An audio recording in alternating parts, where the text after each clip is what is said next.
Bismillahirrahmanirrahim. Dear viewers, welcome to my channel English Garden. I hope that you all are well by the Almighty God. I also hope that you are studying well at home attentively and passing your days happily and peacefully. Dear students, today's topic is basic sentence patterns or basic sentence structure. Dear viewers, আজকের আমার আলোচনার বিষয় হচ্ছে basic sentence patterns or structure. আমি গত ক্লাসে বলেছিলাম যদি আমরা স্ট্রাকচারের মাধ্যমে যদি আমরা সেন্টেন্স শিখি তাহলে আবার নির্ভুলভাবে আমরা সেন্টেন্স শিখতে পারবো, সেন্টেন্স গঠন করা শিখতে পারবো এবং সহজে বলতে পারবো, সহজে বুঝতে পারবো এবং টেক্সট বই বুঝতে পারবো। তাই শুধু নয়, যে কোনো কম্পিটিটিভ এক্সামের জন্য আমরা প্রস্তুতি গ্রহণ করতে পারবো। ডিয়ার ভিউয়ার্স, আজকে আমি দুটি স্ট্রাকচার নিয়ে আলোচনা করব। অনেকগুলো স্ট্রাকচার আছে, আজকে আমি দুটি স্ট্রাকচার নিয়ে আলোচনা করব। এক নম্বর স্ট্রাকচার হচ্ছে subject plus VI. Subject plus VI, VI কথার অর্থ হচ্ছে ইনট্রানজিটিভ ভার্ব। ভিআই কথার অর্থ হচ্ছে ইনট্রানজিটিভ ভার্ব। ইনট্রানজিটিভ ভার্ব কাকে বলে? যে ভার্বের অবজেক্ট নেই, অর্থাৎ যে ভার্ব অবজেক্ট ছাড়াই সেন্টেন্সের অর্থ প্রকাশ করতে পারে তাকে বলা হয় ইনট্রানজিটিভ ভার্ব। এখানে দেখো যে ডগ বার্কস, কুকুর ঘেউ ঘেউ করে, এই বার্বটি হচ্ছে ইনট্রানজিটিভ ভার্ব। কেমন করে বুঝবো ইনট্রানজিটিভ ভার্ব? কেমন করে বুঝবো? ভার্বকে কে দ্বারা প্রশ্ন করলে যে উত্তর আসে তার সাবজেক্ট, এবং কি বা কাকে দ্বারা প্রশ্ন করলে যে উত্তর আসে তা হলো অবজেক্ট। আবার বলতেছি যে ভার্বকে, সেন্টেন্সের ভার্বকে কে দ্বারা প্রশ্ন করলে যে উত্তর আসে তাহলে সাবজেক্ট, এবং কি বা কাকে দ্বারা প্রশ্ন করে যে উত্তর আসে তাহলে অবজেক্ট। কি বা কাকে দ্বারা প্রশ্ন করে উত্তর যদি না আসে আমরা সেটা জানবো ইনট্রানজিটিভ ভার্ব। কি বা কাকে দ্বারা প্রশ্ন করে, ভার্বকে কি বা কাকে দ্বারা প্রশ্ন করে যদি উত্তর না আসে আমরা বলবো সেটা ইনট্রানজিটিভ ভার্ব, অর্থাৎ অকর্মক্রিয়া। ডগস বার্ক, কুকুর ঘেউ ঘেউ করে, এই ভার্বকে কে দ্বারা প্রশ্ন করি? কে ঘেউ ঘেউ করে? কুকুর। কি করে, কাকে করে, কোনো উত্তর আসতেছে না, অতএব এটা হলো ইনট্রানজিটিভ ভার্ব। এখানে একটা কথা বলে রাখি, আমরা কেন ইনট্রানজিটিভ ভার্ব শিখব? অনেক সময় বিভিন্ন পরীক্ষায়, যে কোনো কম্পিটিটিভ পরীক্ষায়, মেডিকেল পরীক্ষায়, ভার্সিটি পরীক্ষায় যে প্রশ্ন আসে, একটা সেন্টেন্স দিয়ে নিচে লেখা থাকে এটা কোন ভার্ব, ট্রানজিটিভ ভার্ব বা ইনট্রানজিটিভ ভার্ব বা লিঙ্কিং ভার্ব, এই ধরনের লেখা থাকে। যদি আমরা বিষয়টি না জানি তাহলে আমরা কিন্তু পারবো না। তাই তোমাদের অবশ্যই ট্রানজিটিভ এবং ইনট্রানজিটিভ ভার্ব সম্পর্কে তোমাদের জানা দরকার। ডগস বার্ক, কুকুর ঘেউ ঘেউ করে, দেখো এখানে এই ভার্বকে কে বা কাকে দ্বারা প্রশ্ন করে, কি বা কাকে দ্বারা প্রশ্ন করে কোনো উত্তর আমরা পাই না, অতএব এটা হচ্ছে ইনট্রানজিটিভ ভার্ব। যেমন বার্ডস ফ্লাই, এখন এখানে প্রশ্ন বার্ডস ফ্লাই, পাখি উড়ে, এই ভার্বকে যদি আমরা কি বা কাকে দ্বারা প্রশ্ন করি তাহলে আমরা কোনো উত্তর পাই না। যেমন কি উড়ায় বা কাকে উড়ায় কোনো উত্তর আসতেছে, অতএব এটা ইনট্রানজিটিভ ভার্ব। এটা হচ্ছে ইনট্রানজিটিভ ভার্বস। এখানে আরেকটা কথা বলে রাখি যে এই ইনট্রানজিটিভ ভার্বকে চিনতে হলে অবশ্যই, বা ট্রানজিটিভ ভার্ব চিনতে হলে অবশ্যই ভার্বকে কি বা কাকে দ্বারা প্রশ্ন করবা। কি বা কাকে দ্বারা প্রশ্ন করে যদি উত্তর আসে তাহলে সেখানে অবজেক্ট আসে, সেটা ট্রানজিটিভ ভার্ব। যদি উত্তর না পাও তাহলে ইনট্রানজিটিভ ভার্ব। এখানে প্রশ্ন আসে কোথায় উড়ে, হয়তো প্রশ্ন আসতে পারে কোথায় উড়ে, আকাশে। কোথায় প্রশ্নে কখনো অবজেক্ট হয় না, সেটা হয় অ্যাডভার্বিয়াল অফ প্লেস, সেটা হয় জায়গা, সেটা কোনো অবজেক্ট নয়।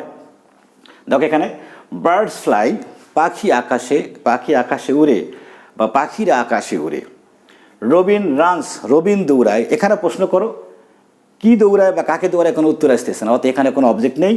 রানসটা হলো এখানে ইনট্রানজিটিভ ভার্ব। এস দিয়েছি কারণ subject third person singular number, এখানে এস দিয়ে নেই কারণ subject third person plural number, এখানে এস দিয়ে নেই কারণ এখানে third person plural number, present indefinite. আরও দেখো ক্লাউডস রোর, দেখো এখানে মেঘ গর্জন করে, এই যে এখানে রোর হচ্ছে এখানে ভার্ব। তোমরা যদি প্রশ্ন করো মেঘ কি বা কাকে, বা এই ভার্বকে কি বা কাকে তারা প্রশ্ন করে উত্তর আসে না, কাকে বা কি করে কোনো উত্তর আসতেছে না, অতএব এখানে এই রোরটা হলো এখানে কি ইন্ট্রানজিটিভ ভার্ব। আরও দেখো আমরা এখন এই সেন্টেন্সটাকে বাড়াইতে পারি, এই যে ডগস বার্ক, এই সেন্টেন্সটাকে আমরা এখন এনলার্জ করতে পারি, বাড়াইতে পারি। কীভাবে বাড়াইতে পারি দেখো, যে subject plus VI plus adverbial of place অথবা টাইম, এই ভিআই এর পরে ইন্ট্রানজিটিভ ভার্বের পরে অ্যাডভার্বিয়াল অফ প্লেস অর্থাৎ স্থান বোঝাবে, অথবা অ্যাডভার্বিয়াল অফ টাইম অর্থাৎ সময় বোঝাবে।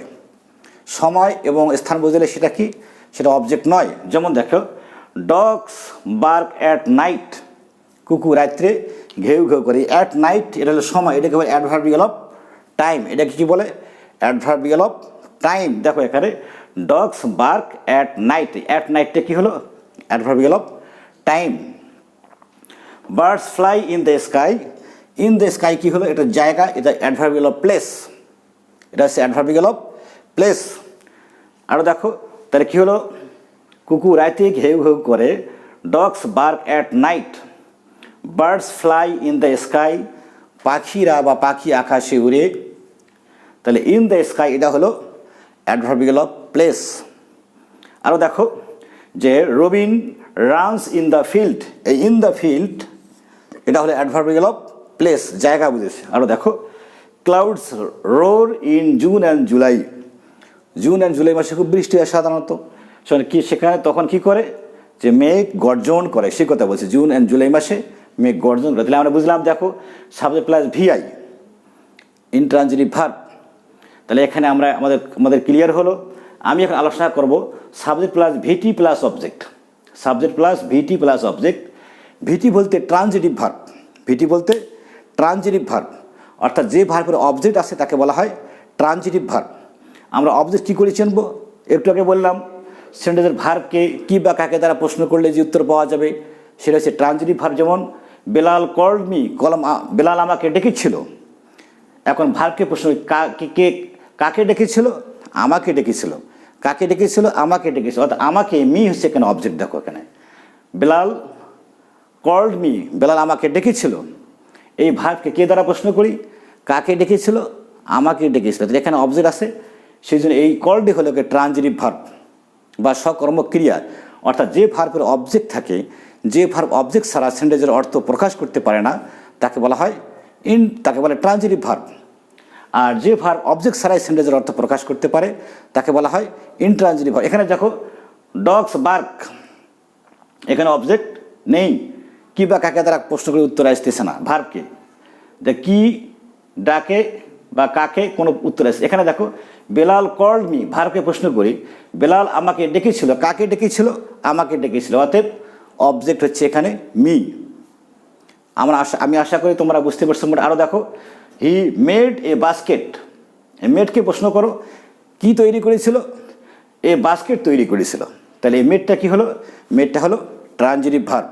আরও দেখো দে হেল্পড দ্য পুয়ার, তারা গরিবদেরকে সাহায্য করেছিল। কাদের সাহায্য করেছিল, কাকে সাহায্য করেছিল, গরিবদেরকে, অতএব হেল্পটা হলো এখানে ট্রানজিটিভ ভার্ব। তোমরা যে কোনো টেন্সে করতে পারো, তোমরা যে কোনো টেন্সে করতে পারো। আরও দেখো the boy passed the exam, the boy passed the exam, বালকটি পরীক্ষা পাস করেছিল। কি পাস করেছিল, পরীক্ষা পাস করেছিল, অর্থাৎ পাস্ট হচ্ছে এখানে ট্রানজিটিভ ভার্ব। আচ্ছা আমরা এই যে স্ট্রাকচার এটাকে আমরা বানাইতে পারি, কীভাবে বানাইতে পারি, অর্থাৎ বড় করতে পারি আমরা। Subject plus VT plus object plus adverbial of place অথবা time, subject plus VT plus object plus adverbial of place বা টাইম। অর্থাৎ আমরা অবজেক্টের পরে ট্রানজিটিভ ভার্বের যে অবজেক্ট থাকে, অবজেক্টের পরে আমরা কি বসাতে পারি, স্থানও বসাতে পারি এবং সময়ও বসাতে পারি। আর স্থানকে বলা হয় অ্যাডভার্বিয়াল অফ প্লেস আর সময়কে বলা হয় অ্যাডভার্বিয়াল অফ টাইম। যেমন দেখো বেলাল কল্ড মি ইয়েস্টারডে, আমরা সেন্টেন্সটাকে আমরা এনলার্জ করলাম, বড় করলাম, ইয়েস্টারডে বসে, ইয়েস্টারডে হলো সময়, গতকাল। Belal called me yesterday, Belal গতকাল আমাকে ডেকেছিল। He made a basket last week, he made a basket last week, সে গত সপ্তাহে একটি ঝুড়ি তৈরি করেছিল। কি তৈরি করেছিল, ঝুড়ি তৈরি করেছিল। তাহলে এই বাস্কেটটা হলো অবজেক্ট, ইয়েস্টারডে হলো অ্যাডভার্বিয়াল অফ কি টাইম। আর দেখো লাস্ট দেখো they help the poor during flood, they help the poor during flood, বন্যার সময় তারা গরিবদেরকে সাহায্য করেছিল। তাহলে আমরা ট্রানজিটিভ এবং ইন্ট্রানজিটিভ ভার্ব সম্পর্কে আজকে আমরা জানলাম। তোমাদের অবশ্যই জানা উচিত এই ট্রানজিটিভ এবং ইন্ট্রানজিটিভ কী। যদি তোমরা ট্রানজিটিভ এবং ইন্ট্রানজিটিভ ভার্ব সম্পর্কে তোমরা যদি ভালোভাবে না জানো, তাহলে তোমরা অবশ্যই ভালোভাবে লিখতে পারবে না এবং বুঝতে পারবে না। এবং বিভিন্ন যে কম্পিটিটিভ এক্সাম, চাকরির এক্সাম বলো, তারপর ভর্তির এক্সাম বলো, যে কোনো কম্পিটিটিভ যে কোনো পরীক্ষা প্রতিযোগিতামূলক এক্সাম তোমরা যে ফেস করতে চাও, তোমরা অবশ্যই তোমাদেরকে এই বিষয়গুলো জানতে হবে। অর্থাৎ বেশি স্ট্রাকচার কতগুলো আছে সেই স্ট্রাকচার সম্পর্কে তোমাদের ধারণা থাকতে হবে। আমি আবার বলতেছি, এই স্ট্রাকচারগুলো ভালো করে জানলে তোমরা অবশ্যই সেন্টেন্স গঠন করতে পারবে, সহজ সহজ সেন্টেন্স গঠন করতে পারবে, সহজে বলতে পারবে, সহজে বুঝতে পারবে, টেক্সট বুঝতে পারবে। তাই শুধু নয়, তোমরা যে কোনো পরীক্ষায় তোমরা ভালো করতে পারবে। ডিয়ার ভিউয়ার্স, এখানে আর একটা কথা বলে রাখি, তোমরা এই যে স্ট্রাকচারগুলো ফলো করে আর অনেকগুলো তোমরা সেন্টেন্স তৈরি করে বাসায় আজকে 10টা সেন্টেন্স লেখো, কালকে 10টা সেন্টেন্স, তারপরে তুমি 15টা লেখো। এইভাবে তোমরা যদি 1 মাস তোমরা এইভাবে কার্যক্রম চালাও, দেখবে 1 মাসের মধ্যে দেখবে তোমাদের অবশ্যই ইমপ্রুভমেন্ট হয়েছে, তোমরা ইংলিশে উন্নতি করতে পেরেছো। তাই শুধু নয়, একা একা বলার চেষ্টা করবে, একা একাই বলার চেষ্টা করবে এবং লিখবে, তাহলে অবশ্যই তোমরা ভালোভাবে ইংরেজি শিখতে পারবে। Last of all, I want to pray to Almighty Allah so that you may do well in the examination and in your practical life. You will also pray for me so that I may teach you effectively and fruitfully. Here I want to finish my short speech. Thanks all.